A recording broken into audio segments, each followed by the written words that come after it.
Hello प्यारे बच्चों, आज हम लोग देखने वाले हैं सल्तनत कालीन सिक्कों और मुद्राओं के बारे में, जो आप लोगों के लिए बहुत ही ज़्यादा महत्वपूर्ण है। साथ ही आयोग यहाँ से क्वेश्चन भी बहुत ज़्यादा पूछता है, तो वो सारे फैक्ट जो मुद्रा से जुड़े हुए हैं मध्यकाल के, वो सारे आज के क्लास में आप लोगों को बताए जाएंगे। तो क्लासेस को बिल्कुल गंभीरता से देखेगा, क्योंकि हम लोग इसके प्रश्नों को भी सॉल्व करेंगे। तो चलिए शुरुआत करते हैं।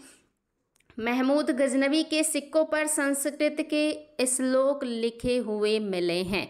ये क्वेश्चन कई बार आया है कि किस शासक के सिक्कों पर संस्कृत लेख है, तो महमूद गजनवी हैं जिनके सिक्कों पर संस्कृत के श्लोक लिखे हुए थे। दूसरा पॉइंट में एग्जाम में बहुत ज़्यादा पूछा गया, गौरी के सिक्कों पर माँ लक्ष्मी की आकृति बनी हुई थी। ये क्वेश्चन आया है कि किस शासक के सिक्कों पर माँ लक्ष्मी की आकृति बनी थी। तीसरा भी बहुत इंपॉर्टेंट है, अकबर के सिक्कों पर राम और सीता की आकृति बनी है। ये भी आयोग ने पूछा हुआ है। साथ ही सल्तनत काल का कौन सा शासक है जिसने शुद्ध अरबी के सिक्के चलाए थे, तो वो है इल्तुतमिश, जिसने पहली बार सल्तनत काल में शुद्ध अरबी सिक्के चलाए थे या जारी किए थे। इन्होंने 2 सिक्के चलाए थे, चांदी का टंका और तांबे का जीतल। ये क्वेश्चन कई बार आया है कि जो टंका है कौन से धातु का था, जीतल कौन से धातु का था। साथ ही इसको पहली बार सल्तनत काल में किसने जारी किया है, ये सारे फैक्ट याद रखिएगा। ये क्वेश्चन भी आया कि किस सुल्तान ने पहली बार टकसालों का नाम सिक्कों पर लिखना शुरू किया है, तो ये काम किया है इल्तुतमिश ने। इन्होंने ही टकसालों का नाम सिक्कों पर लिखना पहली बार अंकित करवाया। साथ ही किस सुल्तान ने पहली बार खलीफा का नाम सिक्कों पर अंकित करवाया है, तो इसका उत्तर भी आपका होगा इल्तुतमिश। इल्तुतमिश ने ही पहली बार खलीफा का नाम सिक्कों पर अंकित करवाया था। मोहम्मद बिन तुगलक ने पहली बार सांकेतिक मुद्रा चलाई थी। ये क्वेश्चन कई बार आए। इन्होंने सांकेतिक मुद्रा पहली बार चलाई थी, जो तांबे और कांसे, कहीं कहीं तांबा और कहीं कहीं कांसे का था, ऐसा उल्लेख मिलता है। सांकेतिक मुद्रा किसे कहते हैं, मैं पहले भी बता चुकी हूँ कि धातु पर यानी कि सिक्के पर अंकित मूल्य से जब उसमें लगे हुए धातु का मूल्य कम हो तो वो सांकेतिक मुद्रा होती है। जैसे कि वर्तमान में जितनी भी मुद्राएं हैं वो सारी सांकेतिक हैं, क्योंकि इस पर जो मूल्य अंकित होता है उसमें लगा हुआ पदार्थ या धातु उतने मूल्य का नहीं होता है। इसके अलावा इन्होंने क्या चलाया है, इन्होंने 200 ग्रेन का दिनार चलाया था। दिनार एग्जाम में आया हुआ है कि दिनार कौन से धातु का सिक्का था और किसने चलाया था, तो मोहम्मद बिन तुगलक ने चलाया है, सोने का सिक्का है। 140 ग्रेन का इन्होंने अदली चलाया था, और अदली क्या है, ये चांदी का सिक्का है। ये क्वेश्चन भी आया कि अदली किसने चलाया था और कौन सी धातु का था, मोहम्मद बिन तुगलक। साथ ही इन्होंने तांबा और चांदी के मिश्रण से बना हुआ सिक्का 2 कानी चलाया। याद रखिएगा, 2 कानी या 2 कन्नी बहुत ही इंपॉर्टेंट है। ये मिश्रित सिक्का है तांबे और चांदी का, जिसको चलाया है मोहम्मद बिन तुगलक ने। और अगला जो सिक्का है ये भी बहुत इंपॉर्टेंट है आपका, मतलब अगला पॉइंट कह रहा कि मोहम्मद बिन तुगलक ने पहली बार अरबी के साथ साथ फारसी में भी लेख मुद्राओं पर लिखवाए हैं। इसके पहले के जितने भी शासक हैं वो लोग केवल अरबी जो है भाषा में ही सिक्कों पर लिखवाने का काम करते थे, लेकिन इन्होंने अरबी और फारसी दोनों भाषाओं का अंकन करवाया सिक्कों पर। ये फैक्ट भी याद रखिएगा। नेक्स्ट पॉइंट आ चुका है फिरोज शाह तुगलक। ये बहुत ही ज़्यादा महत्वपूर्ण है। फिरोज शाह तुगलक ने 3 नए सिक्के जारी किए, यानी कि जो पहले से चला रहा था वो तो चल ही रहा है, इन्होंने अन्य 3 नए सिक्के भी जारी किए थे, जिसमें पहला है ससगनी। ससगनी जो सिक्का है ये 6 जीतल का चांदी का सिक्का है। याद रखिएगा, 6 जीतल का चांदी का सिक्का है ससगनी। किसने चलाया, फिरोज शाह तुगलक ने। इसके अलावा इन्होंने चलाया था अद्धा। अद्धा क्या है, 1/2 जीतल का तांबा मिश्रित चांदी का सिक्का है, यानी कि तांबा और चांदी का मिश्रण का सिक्का है जो 1/2 जीतल के बराबर है, जिसे कहा गया अद्धा। नेक्स्ट जो है बच्चों याद रखिएगा विख। बिख सिक्का भी फिरोज शाह तुगलक ने चलाया है, और ये 1/4 जीतल का तांबा और चांदी मिश्रित सिक्का है। तो ये क्वेश्चन आता है कि जो बिख है ये किस धातु को बना है, तो तांबा और चांदी मिश्रित है। जो अद्धा है ये भी तांबा और चांदी मिश्रित है। और ये सब किसने चलाया है, ये सब चलाया है फिरोज शाह तुगलक ने। तो याद रखिएगा, ससगनी, अद्धा और बिख, ये तीनों सिक्के चलाए हैं फिरोज शाह तुगलक ने, जिसमें ससगनी चांदी का सिक्का है, अद्धा और बिख तांबा और चांदी मिश्रित सिक्का है। ये सिक्के आपके लिए बहुत ही महत्वपूर्ण है। यहाँ से जब भी क्वेश्चन बनता है बच्चे कंफ्यूज हो जाते हैं और अक्सर गलत कर देते हैं, इसीलिए मैंने सारे फैक्ट आप लोगों के लिए एक साथ रख दिए हैं। नेक्स्ट देखिए, शेरशाह सूरी का तो बहुत ही ज़्यादा महत्वपूर्ण है, इनसे तो बार बार पूछे जाते हैं। शेर शाह ने सिक्के ढालने के लिए 23 टकसालें स्थापित कराई थी, याद रखिएगा, महत्वपूर्ण है। इन्होंने 178 ग्रेन का चांदी का सिक्का चलाया था जिसे रुपया कहा गया। ये क्वेश्चन आया है कि रुपया किसने चलाया था और ये कितने ग्रेन का था और किस धातु का था। तो याद रखिएगा, शेरशाह सूरी ने चलाया है, 178 ग्रेन का है और चांदी का है। इन्होंने दाम भी चलाया है। दाम और जो रुपया है इसके बीच का अनुपात कितना था, ये भी आयोग ने क्वेश्चन पूछा है। तो 1:64 का अनुपात है इसके बीच में, ये बहुत ही महत्वपूर्ण फैक्ट है। नेक्स्ट है, शेरशाह सूरी ने सिक्कों पर अरबी एवं फारसी के साथ साथ देवनागरी में भी टकसालों का नाम जारी करने की तिथि आदि अंकित कराई है। ये भी बहुत ही ज़्यादा महत्वपूर्ण है कि शेरशाह सूरी ने अपने सिक्कों पर अरबी, फारसी, साथ साथ देवनागरी लिपि का भी अंकन कराया है और साथ ही जारी करने का डेट भी इस पर इन्होंने अंकित कराया है। तो ये काफ़ी महत्वपूर्ण फैक्ट है। नेक्स्ट देखिए, शेरशाह सूरी ने सिक्कों की शुद्धता पर ध्यान दिया था। ये एग्जाम में आता है कि मध्यकाल में कौन सा शासक है जिसने शुद्ध जो है चांदी के, शुद्ध सोने के या शुद्ध तांबे के सिक्के चलाने का प्रयास किया। अभी तक आपने देखा फिरोज शाह तुगलक, मोहम्मद बिन तुगलक, इन लोगों ने मिश्रित सिक्के चलाए थे और इनके सिक्कों में धातुओं की शुद्धता में कमी थी, मिलावट किया गया था।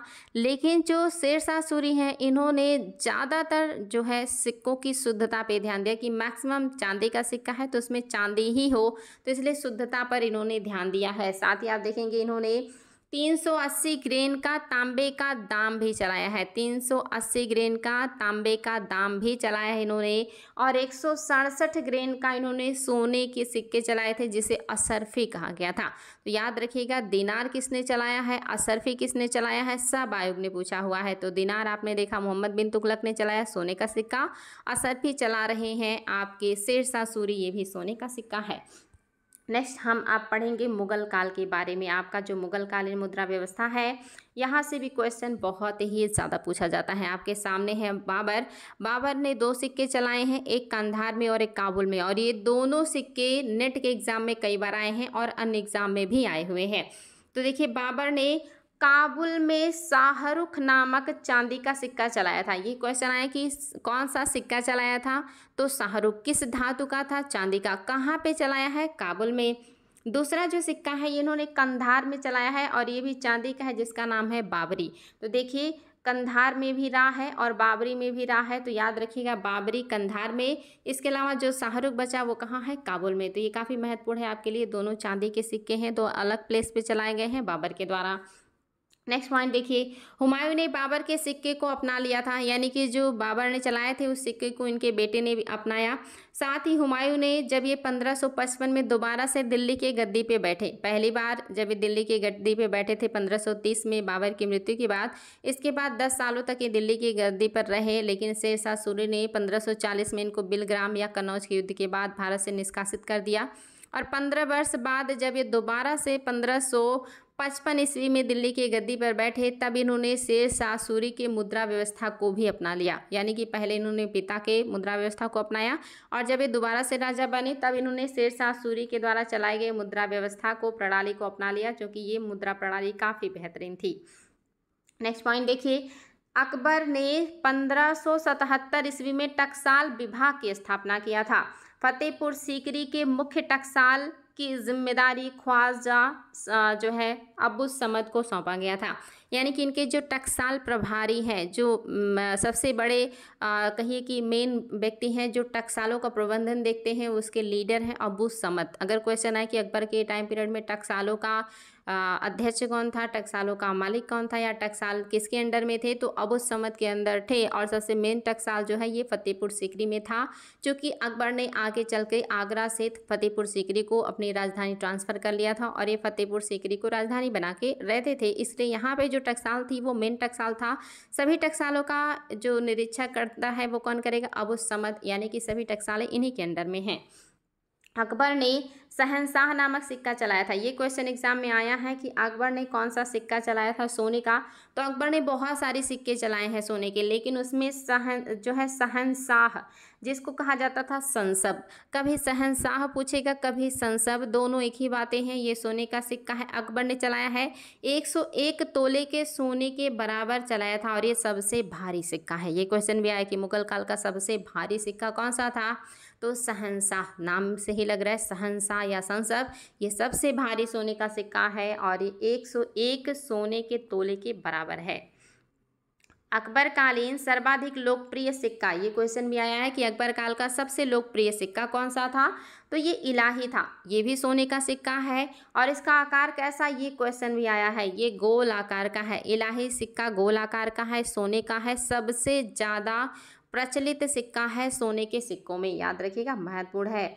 अकबरकालीन सर्वाधिक लोकप्रिय चांदी का सिक्का कौन सा है? तो रुपया ही है। 178 ग्रेन वाला शेरशाह सूरी की मुद्रा व्यवस्था को लागू किया इन्होंने। ये जो रुपया है ये मुगलों के लास्ट टाइम तक, यानी कि अंग्रेज़ों के टाइम तक चलता रहा। तो याद रखिएगा, रुपया काफ़ी लंबे समय तक चला था। अकबर ने चांदी का चौकोर सिक्का जलाली भी जारी किया था। ये क्वेश्चन आया कि अकबर ने चांदी का कौन सा सिक्का जारी किया था और उसका आकार कैसा था? तो इन्होंने चांदी का सिक्का जारी किया था जलाली, जिसका आकार था चौकोर। ये भी याद रखिएगा, मुगलों के अंतिम राजा जिनसे सिक्के जो है ढालने की जो अधिकार है वो छीन लिए गए, वो अकबर द्वितीय ही हैं। इनके टाइम पीरियड में मुगलों के जो सिक्के हैं वो अंग्रेजों ने बंद कर दिए थे। तो याद रखिएगा, अकबर काल में तांबे का सबसे फेमस सिक्का कौन सा है? दाम। याद रखिएगा, ये क्वेश्चन भी आया कि अकबर के काल में तांबे का सिक्का, तो हालांकि कई तांबे के सिक्के थे लेकिन उसमें जो सबसे ज़्यादा फेमस था, प्रचलित था, वो था दाम। ये महत्वपूर्ण फैक्ट है, याद रखिएगा, दाम नामक सिक्का सबसे ज़्यादा फेमस है अकबर के समय में, या सबसे ज़्यादा प्रचलन में है। पावला, ये भी सोने का सिक्का है अकबर के समय में। अधेड़ा, ये भी सोने का सिक्का है। दमड़ी, ये तांबे का सिक्का है जो कि अकबर के समय में चल रहा था। अकबर के उत्तराधिकारियों ने अकबरकालीन मुद्रा व्यवस्था को अपना लिया था, यानी कि जो जहांगीर आए उन्होंने इनकी मुद्रा व्यवस्था को ही अपना लिया। संपूर्ण मुगल काल में चांदी का रुपया और तांबे का दाम लेन देन का माध्यम था। अकबर के बाद भी इस पूरे के पूरे मुगल साम्राज्य में चांदी का जो रुपया है और तांबे का दाम ये चल रहा था। जहांगीर ने रुपए के 1/4 भाग का निसार नामक चांदी का सिक्का चलाया था। ये क्वेश्चन कई बार आया है कि निसार नामक सिक्का किसने चलाया है और एक कौन से धातु का था? तो ये चलाया है जहांगीर ने और ये चांदी का है, निसार नामक सिक्का। नेक्स्ट पॉइंट है आपके सामने, शाहजहां ने आना नामक सिक्का जारी किया था। ये क्वेश्चन याद रखिएगा, एग्जाम में आया है कि आना किसने चलाया है? तो आना नामक जो सिक्का है ये शाहजहां ने चलाया है। औरंगजेब के शासन काल में चांदी के रुपए की सर्वाधिक ढलाई की गई। औरंगजेब के टाइम पीरियड में भी ये चांदी का रुपया बहुत ज़्यादा प्रचलन में रहा और सबसे ज़्यादा इसी की ढलाई किया गया इनके टाइम पीरियड में। औरंगजेब ने ही सिक्कों पर कलमा अंकित कराना प्रतिबंधित कर दिया था, क्योंकि इनका मानना था कि ये सिक्के गंदे जगह पे भी गिरते हैं और विधर्मी लोगों के हाथ में भी जाते हैं, जिससे ये कलमा जो है ये दूषित हो जाता है। इसलिए इन्होंने कलमा लिखवाना बंद करवा दिया था। सबसे ज़्यादा मुद्रा ढाले गए हैं औरंगजेब के टाइम पीरियड में और सबसे ज़्यादा टकसाले भी औरंगजेब के टाइम पीरियड में हैं। तो ये सारे फैक्ट याद रखिएगा बच्चों, बहुत ही ज़्यादा महत्वपूर्ण है। जितने फैक्ट अभी तक आयोग के द्वारा पूछे गए हैं और जितने आप सभी को मालूम होने चाहिए वो सारे मैंने कलेक्ट किए हैं। बहुत छोटे छोटे क्लासेस होते हैं लेकिन ये पूरे आपके क्वेश्चंस के भंडार होते हैं, प्रश्नों के खान हैं ये। हर एक लाइन से कई कई बार क्वेश्चन पूछे गए हैं और तरह तरह से बना बना के क्वेश्चन पूछे गए हैं। मैं आप लोगों को इससे प्रश्न कराऊंगी तो आप लोग इसको बार बार रिवीजन कीजिएगा, ताकि आप लोग जितने भी प्रश्न मैं दूं सारे के सारे उत्तर आप लोगों के सही हों। आज के लिए इतना ही, फिर मिलेंगे ऐसे ही शानदार टॉपिक के साथ। Thank you so much.